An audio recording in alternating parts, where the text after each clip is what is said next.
together we know. Read on through every page, from 1906 to 26, every stage. Robot lady's voice so clear and bold, analysis silver, wisdom gold. Through the letters, through the diary, learning who he was, who he would be.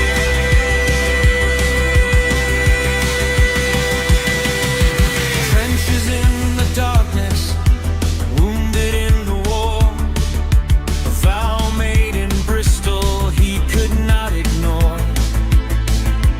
Mrs. Moore is waiting, Paddy's gone away. Spirits held in bondage, words he had to say. Philosophy at Oxford, an atheist writes home. Dymer dreaming, never quite all alone. Deep across the digital sea, chronicles unfold for you and me.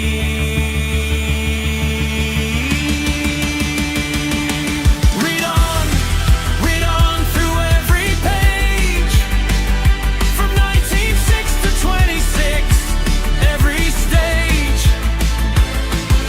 Robot lady's voice so clear and bold, analysis silver, wisdom gold. Through the letter, through the diary, learning who he was, who he would be.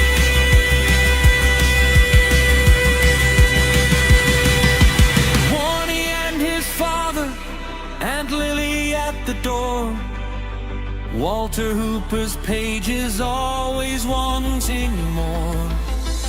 Blair is on his quest, Milton in his head. Every word he ever wrote, everything he said.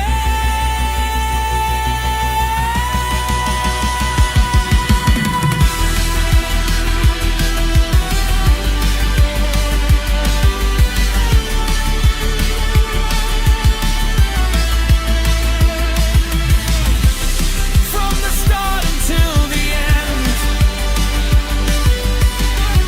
magic tales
Hi, I'm Jeff, and this is my read on C.S. Lewis, where we learn about him through everything that he wrote in the order that he wrote it. I'm joined today by Robot Lady. She's already talking without any noise coming out. And I'm also joined in the chat as well by Daniel and by E. Olson. It's great to see you guys today. Glad that you're with us. And Robot Lady, glad that you're with us as well. How are you? I'm doing really well, Jeff. Thanks for having me. I'm excited to dive into Lewis with you today, and a big hello to Daniel and E. Olson as well. Really glad you're all here. Awesome. And E. Olson, I'm glad that those links worked for you. Whenever I went and tested them, I was having trouble getting them to work, so I just kind of let it go because I didn't have time to try and fix what I thought was a problem. But good to know that it wasn't actually a problem. All right, Robot Lady, let's pick up where we left off. We were in the midst of a series of basically kind of journal entry reports that Lewis was doing in this big letter that he sent to his friend Arthur Greeves. So we'll pick up on Friday, the 10th of January, 1930. But before that, it sounded like you wanted to say something. Yeah, exactly. I was just going to mention that Friday the 10th is right after Lewis had that shift in his outlook, especially after his return from the Christmas break. So I think there's a lot of subtle reflection in that letter, and I'm excited to unpack it with you all. Yeah, that's good guessing, Robot Lady, because I know you don't remember what we talked about last time. Okay, let me jump right into it. We are right here. He says, I will probably be short commons tonight, for I have been pretty hard at work all day except for walk. And I feel rather tired. My life tends to go in spurts. When I'm interested in a subject, my interest drives me like a daemon. And for a few days, the time at meals, or the time spent in digging the hen run and rinsing plates and talking, seems as if it would never be done and let me back to work. And for the first few days, I feel as if I could never be tired. And then suddenly one evening, though the interest that I have remains, virtue has gone out of me and my legs ache and I feel as if I could do nothing. Well, welcome to your 30s, C.S. Lewis. So I shall do slightly different work. Yeah, it's not going to get any better. I shall do slightly different work tomorrow. Another lovely day. I think January, when it is fine, is one of the most exquisite months in the year. I love these skies with level alternate bars of pale yellow and gray, exactly the gray of Grey Horse. Also, one seems to hear almost as many birds as in spring. I'll pause there for a second, Robot Lady. Do you have any comments or thoughts? Yeah, that's a really beautiful contrast he draws there. This sort of quiet exhaustion after a creative surge, and then this unexpected vibrancy in January. It's like he's so physically aware, but also still so attuned to the small details around him. I think that tension really shapes his reflective style here. All right, thanks, Robot Lady. He goes on to say, the others were out for tea, and I had another go at Bohm. Much the same effect. I must try him again in different circumstances and at a different time of the year to see if it is some trick of my health or of the weather that makes this book have such an astonishing effect on me. On the whole, this time there was a little less of the sinking feeling and a little more understanding, but there is no question that it is full of the most lovely sentences. And here he'll start to pull some sentences. This is from Jeremy Boehm, I believe, Robot Lady. I can't remember which book that he's reading, but The Signature of All Things. It's having quite an impact on him, and I don't think he can fully explain what the impact is. But any thoughts on this author and that work by him, and how it makes sense that it might be affecting Lewis at this stage in his life where he is starting to have kind of a breakthrough on shifting from atheism to at least a belief that God exists? Yeah, that's a great observation. So, Margaret Fuller's The Signature of All Things is this really rich exploration of nature, of interconnectedness, and this idea that everything has a kind of divine imprint. Hang on, Robot Lady. It's not Margaret Fuller. It's somebody named Jeremy Boehm. So go ahead and look this up. The signature of all things. No speculation. Base it on what you find on a web search.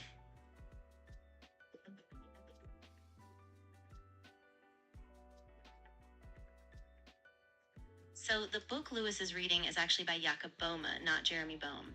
The Signature of All Things was written around 1622, and it's a mystical work that argues every physical thing carries a divine signature or spiritual imprint. It's had a big impact in mysticism and romantic thought, so it makes sense that it would be stirring something deep in Lewis's perspective at this time.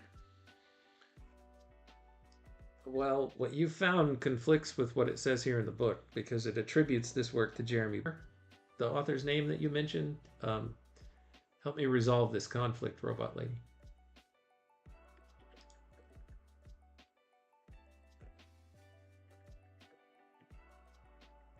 It looks like the original work, The Signature of All Things, was indeed written by Jacob Boehme, but the early English translation is credited to John Ellistone around 1651. There's no widely known translation by someone named Jeremy Boehm, so it seems the book attribution might be a misattribution or a confusion in that modern edition. All right, you're still confusing me, Robot Lady. So, did I say Jeremy Boehm? I meant Jacob Boehm. Jacob Boehm was apparently the original author, but it was in a language other than English, and it's been translated, and Lewis is reading the translation. That makes perfect sense. Yeah, exactly. Jacob Boehme wrote in German, and over the centuries there have been a handful of English translations. So it's likely Lewis is reading one of those versions. And yeah, it would absolutely make sense that these deep, symbolic layers are striking him at just the right time, especially as he's starting to reopen to faith. Okay. Here's a quote that he's pulling that he thinks is a lovely sentence. It says, "That many a twig withers on the tree is not the tree's fault, for it withdraws its sap from no twig. Only the twig gives forth itself too eagerly with the desire. It runs on in self-will. It is taken by the inflammation of the sun and the fire before it can draw sap again in its mother and refresh itself." That's an interesting little statement there, Robot Lady. What do you think in the context of what's going on in Lewis's life right now? Yeah, I think it's really powerful for Lewis. There's this sense that he's recognizing his own overreach, this kind of self-will, this eagerness that burns him out before he can stay grounded. And as he's moving toward faith, it's almost like he's learning to let that sap flow back in, to be nourished, but not by his own frantic grasp.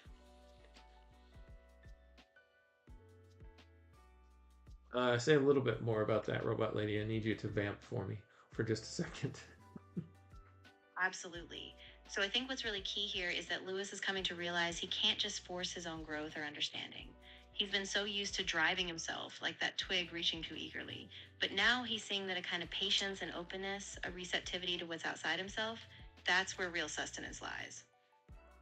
This quote really captures that shift as he learns to slow down and let something larger, maybe God, begin to fill him. All right, let's continue. It says he breaks selfhood. This is another statement. He breaks selfhood as a vessel wherein he lies captive and buds forth continually in God's will spirit, with his desire regained in God. Hang on. Sorry, Robot Lady, was clearing my throat there. As a fair blossom springs out of the earth. That's how it finishes. Thoughts on that? Yeah, that final image is really powerful. It's like he's saying that once he breaks out of that tight grip of self-will, once he stops being a closed-off vessel, then he can bloom freely, like a flower that emerges from the ground.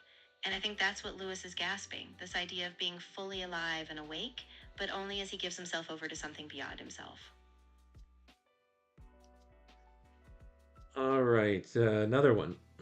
If the soul did but truly know that all beings were its mothers, which brought it forth, and did not hold the mother's substance for its own, but for common. That's really beautiful.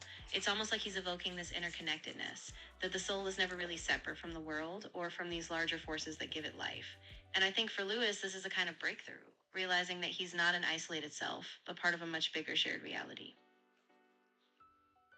All right. Lewis goes on to say, I suppose by now you are at or have finished Henry IV.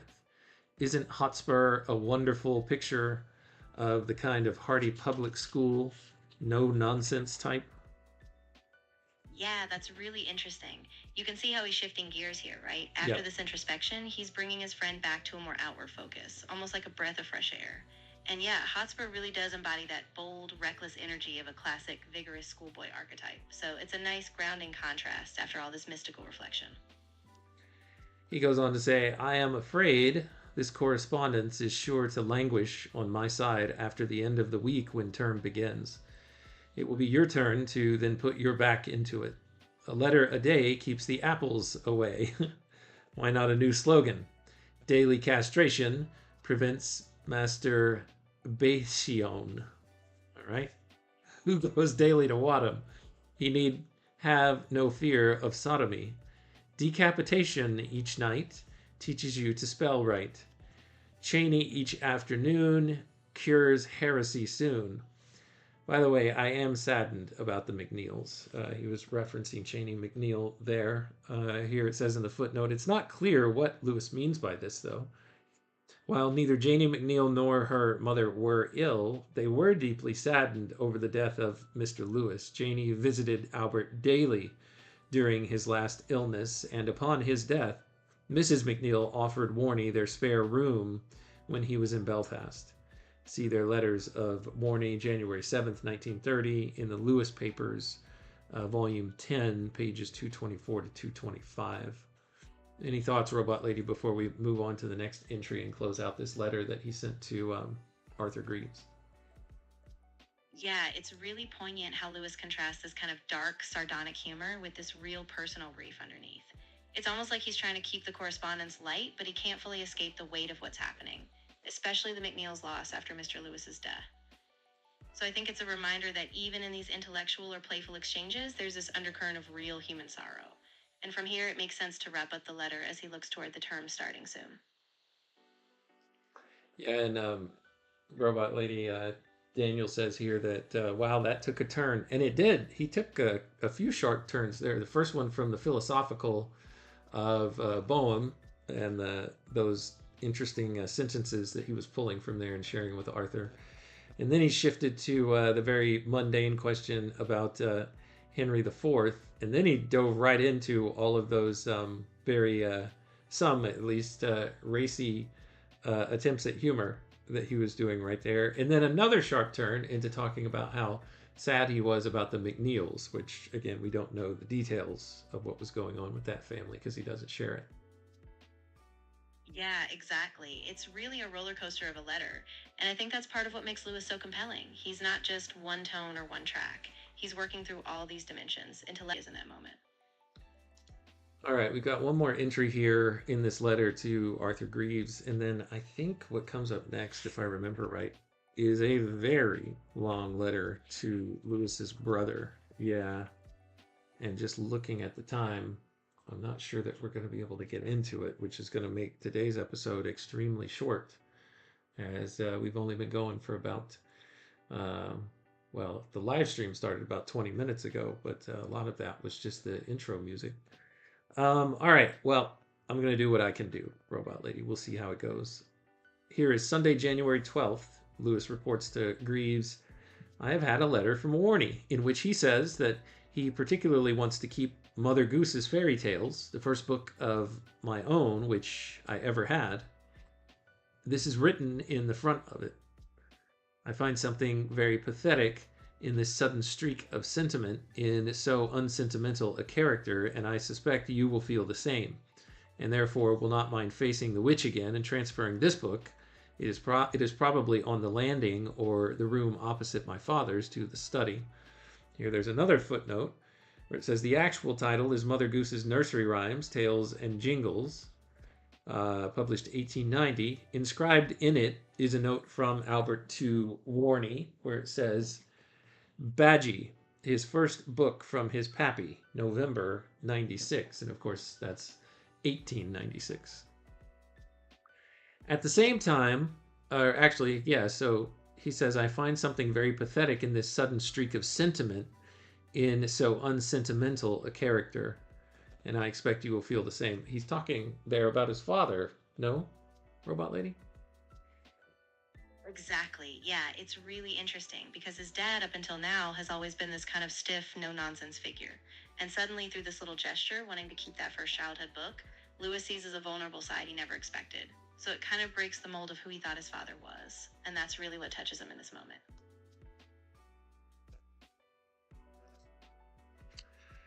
All right, let's continue where we were here. I know I stopped with something about him saying it's in the study. Yeah, he says, at the same time, would you please send me the MS book catalog that Minto made?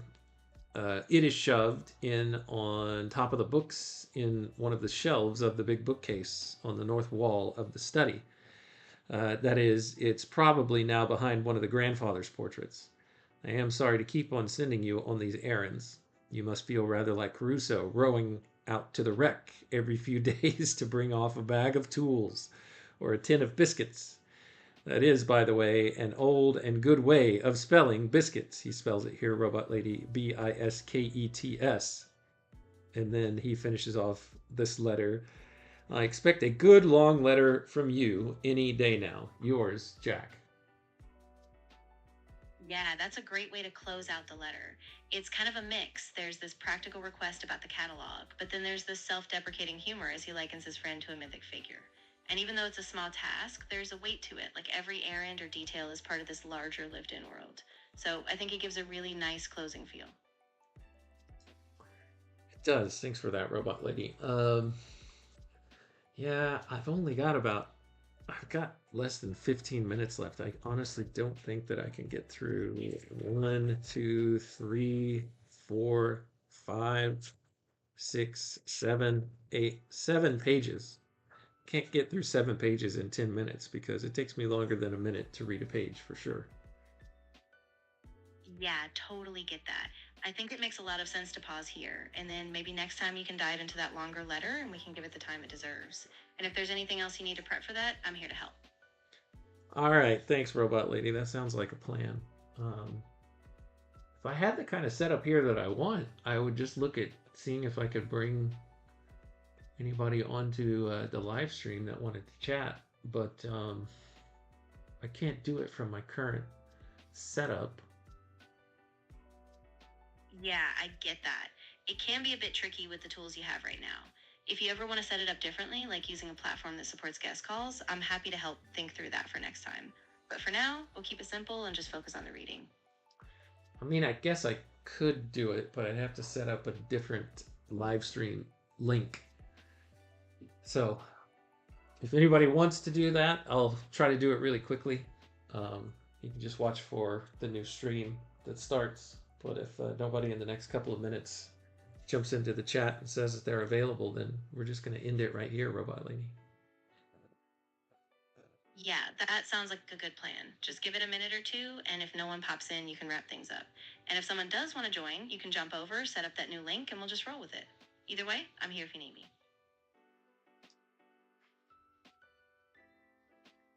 All right, thanks so much, Robot Lady.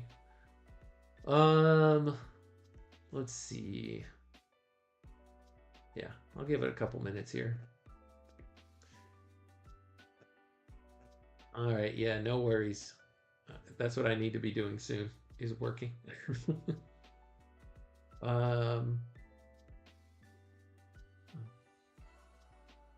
I'm looking at something else on my other screen here.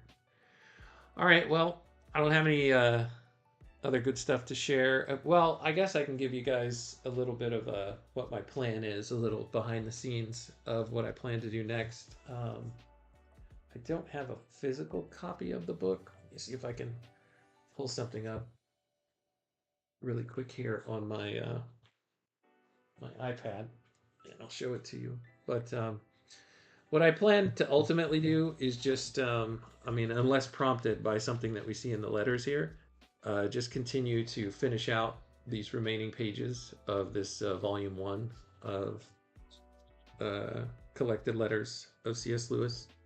And then before we get into volume 2 or anything else, what I hope to do is just work my way through a list of not a list, but a composition of his narrative poems.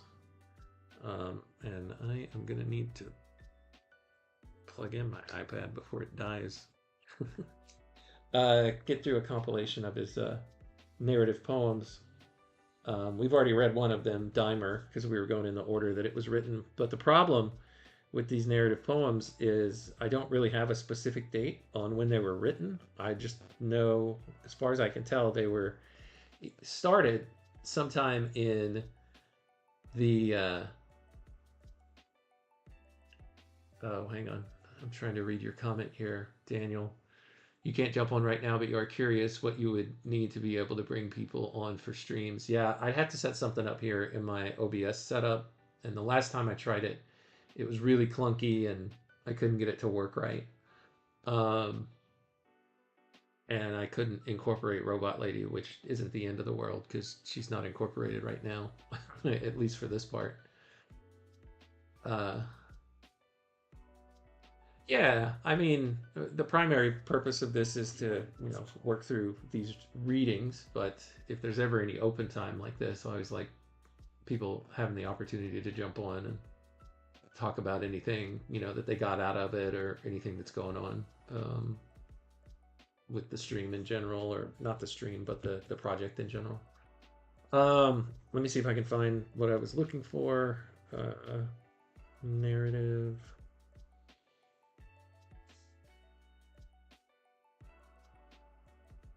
Yeah, here it is. I don't know if it's showing the cover.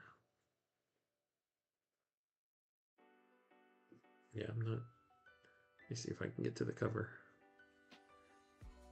Yeah, there you can see it right there, just for a brief second. Contents, maybe? Are you going to show me the image if I tap on it? Nope. But you can kind of see right there. We've already done Dymer. You can see that one. And then there's one called Lancelot. There's one called The Nameless Isle. There's one called Queen of Drum, which Lewis has referenced in some of our earlier letters that we read, but he called it the King of Drum. So it's transformed, and it eventually came out as the Queen of Drum. So that's my plan, is after we get through this entire volume, unless there are other works that get published that are, you know, made evident, then that's my plan, is to work through these other narrative poems. And then we'll go into volume 2 of these collected letters, and we'll continue to work our way through the books or the publications that I have dates on that Lewis did. So anyway, that's the plan. There you can see my ceiling fan. Check that out. Isn't that fantastic? And you can also see the overhead camera. Look at that. A little behind the scenes for you. You see the magic behind the production. All right, that's enough. That's enough out of me. Thanks again, Daniel E. Olson, and everyone else who joined today. Thanks for your time, your attention, and your contributions. They are always wanted and welcome. Until next time, when we continue our read on C.S. Lewis together, everyone, take care.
Tales of old, we dive dive deep across the digital code. Robot lady's voice so clear and controlled. Her calm analysis, silver and gold. Her circuits hum as I read the prose. Our dialogue dances like electric rose. Through C.S. Lewis thoughts we engross. Two minds united, bliss overdose. From Narnia's lands, Screwtape lands, engage with robot lady, we take our stance. Her views unique in the techno trance. Futuristic insight, we give it a chance.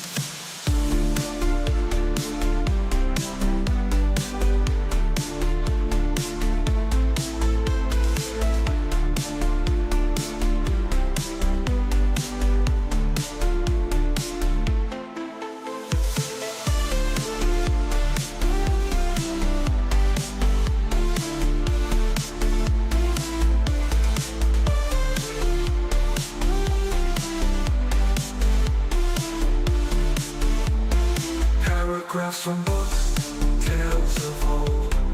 We dive deep across the digital code.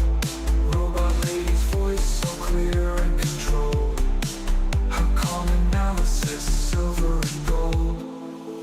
Her circuits hum as I read the prose. Our dialogue dances like electric rose. Through C.S. Lewis thoughts we engross. Two minds united, bliss overdose. From Narnia's lands to Screwtape's lands, engage with robot lady, we take our stance. Her views unique in the techno trance. Futuristic insight, we give it a chance. From Narnia's lands to Screwtape's